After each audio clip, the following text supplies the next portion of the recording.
Hi everyone, welcome back माय channel. तर आज friendship day आहे, तर तो आम्ही कशा प्रकारे सेलिब्रेट केला तेच तुम्हाला आज या व्हिडिओमधून पाहायला भेटणार आहे। बरेच दिवस झाले नवरोबाला काही सरप्राईज दिलं नव्हतं, चला म्हटलं आज फ्रेंडशिप डे मुळे काहीतरी सरप्राईज द्या। त्यामुळे त्यांच्यासाठी छोटासा प्लॅन केला होता आम्ही, सरप्राईज प्लॅन, आणि तोच आज आम्ही तुमच्यासोबत शेअर करत आहोत।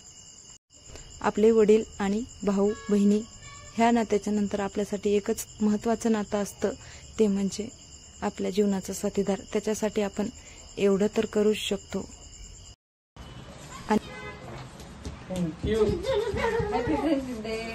नाही छान।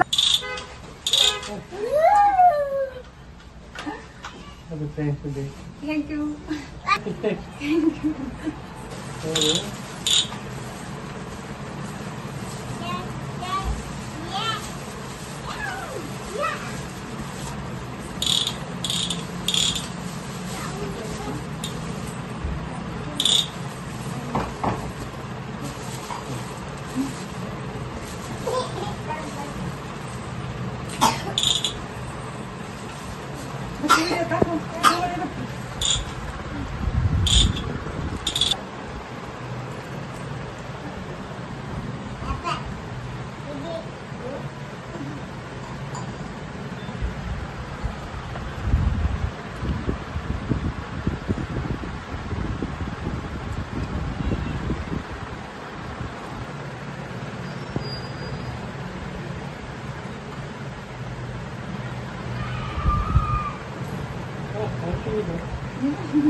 गिफ्ट काय होतं हे तर तुम्हाला सगळ्यांना कळालंच असेल, तरी पण चला मी तुम्हाला सांगते, कारण की मी त्यामध्ये एक ब्रासलेट होतं आणि एक चांदीची अंगठी, दोन ह्यांना गिफ्ट केलं। आणि त्यानंतर लगेचच आम्हाला थोडंसं बाहेर जायचं होतं।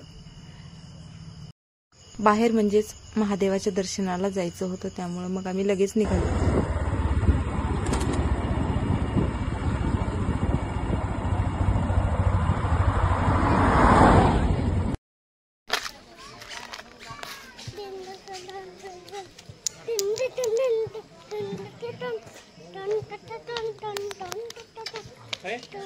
पाणी भीती वाटू लागली काय नाही, पायरी मोठी या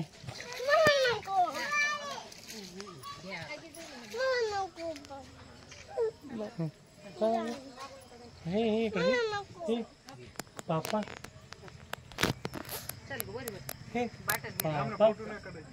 तर आम्ही आलो आहोत रत्नेश्वर रामपुरीला। पाथरीपासून थोड्याच अंतरावर, म्हणजे 15 मिनिटात आपण तेथे पोहोचतो। तेथे गेल्याच्या नंतर गोदावरी नदीमध्ये पाय वगैरे धुवून घेतले आणि लगेच दर्शनाला निघालो।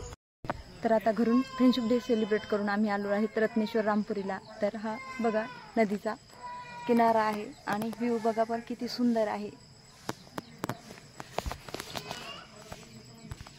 आता समोर जाऊन दर्शन वगैरे करायचे आहे, तोपर्यंत इथे पाण्यामध्ये पाय वगैरे धुवून घेतलेले आहेत। आम्ही आताच थोड्या वेळापूर्वी आलेलो आहोत आणि पाय धुवून घेतलेले आहेत, आणि त्यानंतर लगेचच आपल्याला वरती जायचं आहे। वरती गेल्याच्या नंतर मंदिराचा परिसर मी तुम्हाला दाखवणार आहे।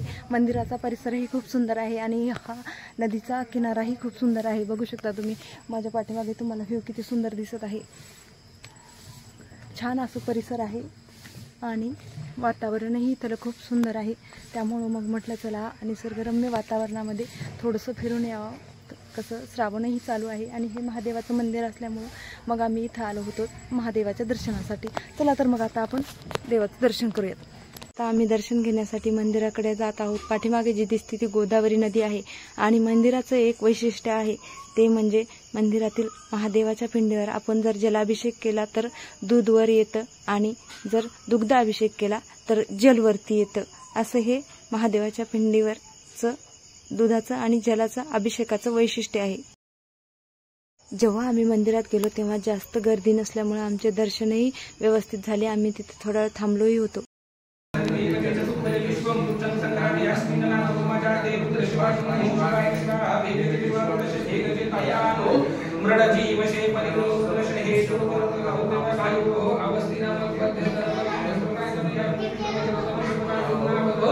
परमेश्वराय संतनाय नाचनदिनाकं विप्रदाकय विकीर्तनमिलं सो अशा प्रकारे आम्ही आज फ्रेंडशिप डे सेलिब्रेट केला आणि त्यानंतरचा दिवस एन्जॉय केला. चला तर मग पुन्हा भेटूया पुढच्या व्हिडिओमध्ये. बाय.